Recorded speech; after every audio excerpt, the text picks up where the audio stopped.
इस वीडियो में हम ये सीखेंगे कि वन सैंपल टी टेस्ट कब यूज होता है। तीन चीजें डिस्कस करेंगे। डेटा कंसिडरेशन क्या है, इसकी डेफिनेशन क्या है, इसकी एग्जांपल क्या है। अच्छा, जो डेटा फाइल यूज करेंगे हम वन सैंपल टी टेस्ट को सीखने के लिए, उस डेटा फाइल का नाम है डाई स्टडी। अब आप इस डेटा फाइल को कैसे एक्सेस कर सकते हैं, ये मैंने ऑलरेडी टीच किया हुआ है इस प्लेलिस्ट के स्टार्ट में कि एसपीएसएस की डेटा फाइल को कैसे एक्सेस किया जाता है। डेटा कंसिडरेशन का मतलब ये होता है कि इस पर्टिकुलर मॉडल को टेस्ट करने के लिए हमें क्या डेटा रिक्वायर्ड होगा। जैसे कि प्रीवियस वीडियो में हम ऑलरेडी सीख चुके हैं कि one sample t test univariate है। इसका मतलब ये हुआ कि one sample t test perform करने के लिए हमें सिर्फ एक वेरिएबल रिक्वायर्ड है।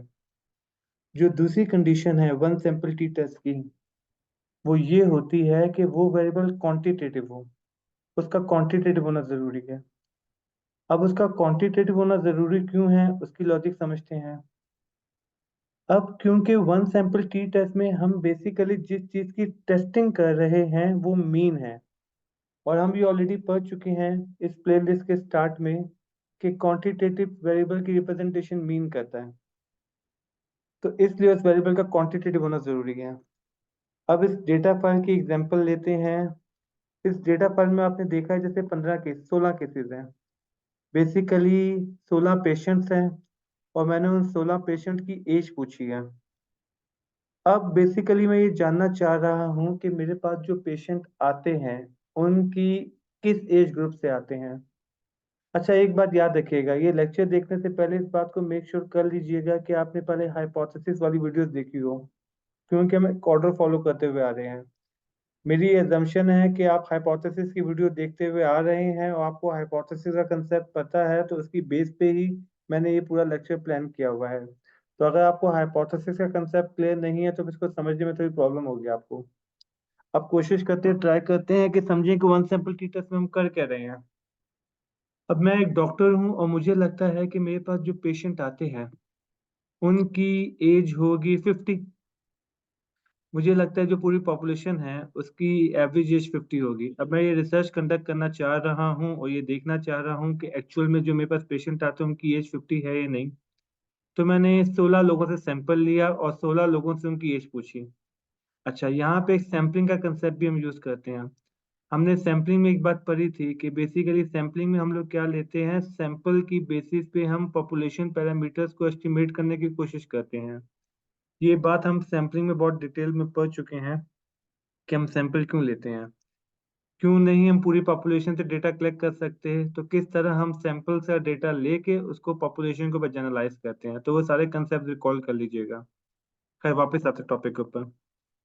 तो इस रिसर्च में हम लोग क्या कर रहे हैं, एज अ डॉक्टर मुझे ये लगता है मेरे पास जो पेशेंट्स है ना उनकी एवरेज एज है 50।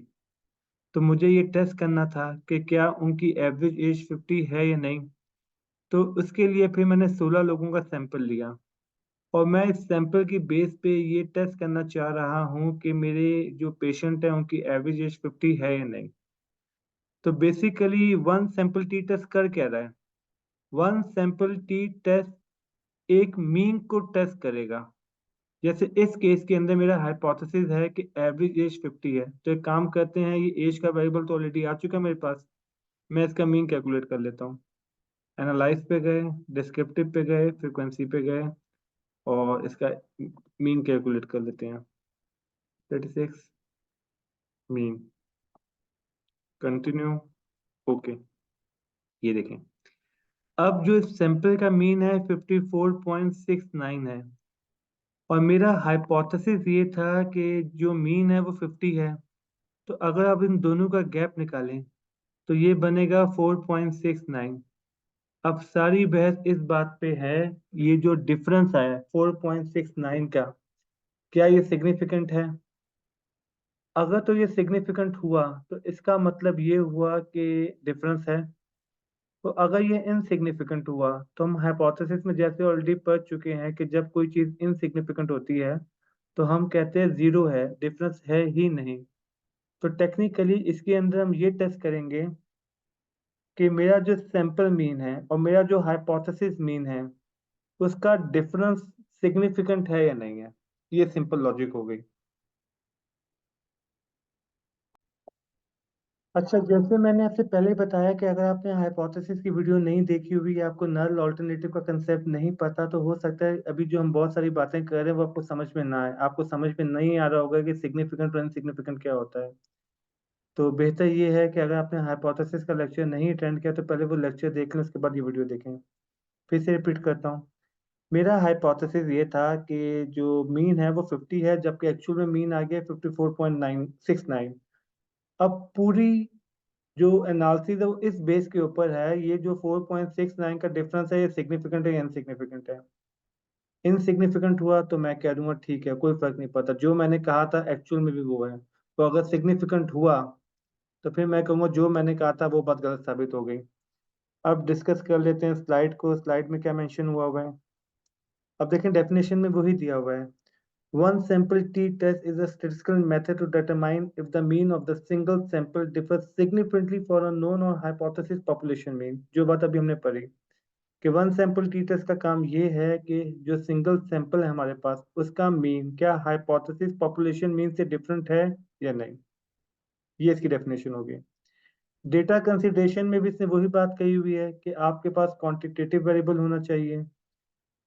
और एग्जांपल्स में ये जो स्लाइड में एग्जांपल्स दी हुई है हम ये भी डिस्कस कर लेते हैं।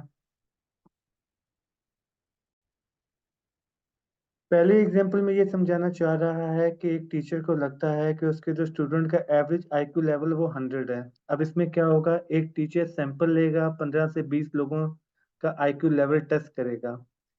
अब इमेजिन करें जब उसने उस सैंपल का मीन कैलकुलेट किया तो वो मीन आ गया 103। अब उसका हाइपोथेसिस था 100 का और मीन आ गया 103। अब सवाल ये उठता है क्या जो उसने क्लेम किया था वो क्लेम सही है गलत है।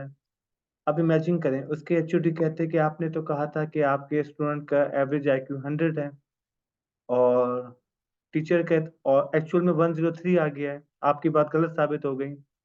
तो उसके काउंटर में टीचर ये आर्गुमेंट देंगे कि बस 3 का डिफरेंस आया है, 3 का डिफरेंस होना ना होना बराबर है। अब बहस शुरू हो जाएगी कि कितना डिफरेंस मैटर करता है, कितना डिफरेंस मैटर नहीं करता। बेसिकली इसी चीज को टेस्ट करने के लिए ही हम वन सैंपल टी टेस्ट को यूज कर रहे हैं कि कहाँ तक एक्सेप्टेबल है, कहाँ तक एक्सेप्टेबल नहीं है। माने कि वन सैंपल टी टेस्ट ने ये साबित कर दिया ये डिफरेंस इनसिग्निफिकेंट है, तो इसका मतलब है टीचर की प्रेडिक्शन ठीक है, इस 3 से कोई फर्क नहीं पड़ता। इसी तरह अगर माने कि सैंपल मीन 105 आ जाता, 106 आ जाता, तो फिर हम क्या कहते हैं, क्या हम तब भी यही बात कहते हैं कि टीचर की प्रेडिक्शन ठीक है, इन 5 से कोई फर्क नहीं पड़ रहा, इन 6 से कोई फर्क नहीं पड़ रहा।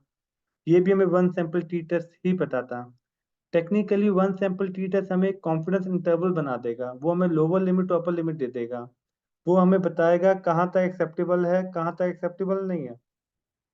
अगर उस रेंज के अंदर है तो वो कहेगा ओके फाइन, आपकी प्रिडिक्शन ठीक है, और उस रेंज से बाहर चला जाएगा तो वो कहेगा नहीं, आपकी प्रिडिक्शन गलत है। तो आई होप आपको समझ में आ गया होगा वन सैंपल टी टेस्ट का काम क्या है। इसके एक और एग्जांपल कर लेते हैं। मिसाल के तौर पे मैंने आपसे कहा कि स्टॉक की प्राइस, एवरेज स्टॉक की प्राइस जो है इस महीने, हाँ एक कंपनी ओजीडीसी, मैंने कहा उसकी एवरेज प्राइस होगी 130। जाहिर बात है हर रोज डिफरेंट प्राइस आती है, तो मैंने कहा इस महीने ओजीडीसी की एवरेज प्राइस 130 होगी।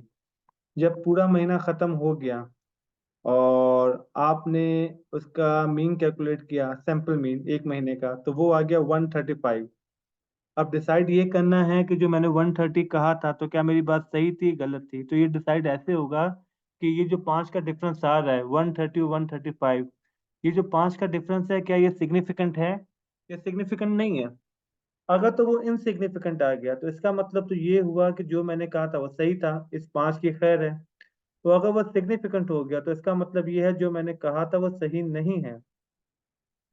बेसिकली एक्चुअल में 135 है और 5 का डिफरेंस बहुत बड़ा डिफरेंस है।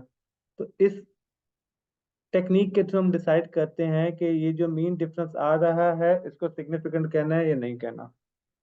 दूसरी एग्जांपल भी बेसिकली सीरियल मैन्युफैक्चर की दी हुई है। इस एग्जांपल में ये बताना चाह रहा है कि अब इमेजिन करें एक सीरियल मैन्युफैक्चर है और उसका एवरेज वेट है 1.3 पाउंड। अब जाहिर बात है कोई बॉक्स थोड़ा कम हो जाएगा, कोई बॉक्स थोड़ा ज़्यादा हो जाएगा। अब वो ये देखना चाहता है 10 से 15 उसने बॉक्सेस लिए, उसकी एवरेज कैलकुलेट की और उसकी एवरेज आगे माने 1.25 0.05 का डिफरेंस आ गया। तो वन सैंपल टी टेस्ट ये बताएगा कि ये जो 0.05 का डिफरेंस है ये सिग्निफिकेंट है या सिग्निफिकेंट नहीं है। यहाँ पे आपने नोट किया होगा, यहाँ पे मैंने मेंशन किया हुआ है 95% कॉन्फिडेंस लेवल। अब ये कॉन्फिडेंस लेवल क्या होता है, अल्फा क्या होता है, मार्जिन ऑफ एरर क्या होता है, ये हमने अलग वीडियो में ऑलरेडी डिस्कस किया हुआ है। इस वीडियो में बस पर्पस ये था कि मैं आपको ये समझा दूं कि one sample t test use कब होता है, उसकी डेटा कंसिडरेशंस क्या है और एग्जांपल्स क्या है। सारी चीजों की समरी कर लेते दोबारा से। One sample t test univariate test है, मतलब सिर्फ एक वेरिएबल यूज होगा। Point number 2, one sample t test के लिए एक वेरिएबल चाहिए, वो भी क्वांटिटेटिव चाहिए। Point number 3, one sample t test का काम है मीन को टेस्ट करना, आपके सैंपल मीन को आपके हाइपोथेसिस के मीन के साथ कंपेयर करना, उसका डिफरेंस कैलकुलेट करना, फिर ये चेक करना क्या वो डिफरेंस सिग्निफिकेंट है या सिग्निफिकेंट नहीं है। इसके एक और एग्जांपल कर लेते हैं। माने जिस यूनिवर्सिटी में मैं पढ़ा रहा हूँ, इवनिंग की है, इवनिंग की क्लास है, तमाम लोग जॉब करते हैं। अब मेरा हाइपोथेसिस ये था कि हमारी यूनिवर्सिटी में जो बच्चा इवनिंग में पढ़ रहा है उसकी एवरेज इनकम होगी 70,000। अब 12,000 बच्चा पढ़ रहा है, जाहिर बात है मैं पूरी पॉपुलेशन से तो डेटा ले नहीं सकता, और मैंने हाइपोथेसिस बना दिया 70,000 रुपीज का। अब मैंने किया क्या, मैंने 200 250 लोगों से सैंपल लिया और मैंने उस सैंपल का मीन कैलकुलेट कर लिया, सैंपल का मीन आया 74,000। अब बेसिकली मुझे ये देखना है कि जो मेरा हाइपोथेसिस था 70,000 का और ये जो एक्चुअल मीन सैंपल का है 74,000 का, इसका जो डिफरेंस है जो 4,000 का है, ये सिग्निफिकेंट है या इनसिग्निफिकेंट है। अगर ये इनसिग्निफिकेंट हो गया तो फिर मैं ये बात बोल सकता हूँ कि कोई डिफरेंस नहीं आया, इसका मतलब है जो मेरा क्लेम था वो सही साबित हो गया है। तो अगर ये सिग्निफिकेंट आ गया, मतलब अगर ये इनसिग्निफिकेंट आ गया तो मैं बोलूंगा कि कोई डिफरेंस नहीं आया, दोनों का डिफरेंस 0 था, मेरा क्लेम सही है। तो अगर ये सिग्निफिकेंट आ गया तो मैं कहूंगा 4,000 का फर्क बहुत बड़ा फर्क होता है और मेरा जो क्लेम था 70,000 वाला वो गलत था। इसी तरह आप इसको अपनी फील्ड में भी यूज कर सकते हैं।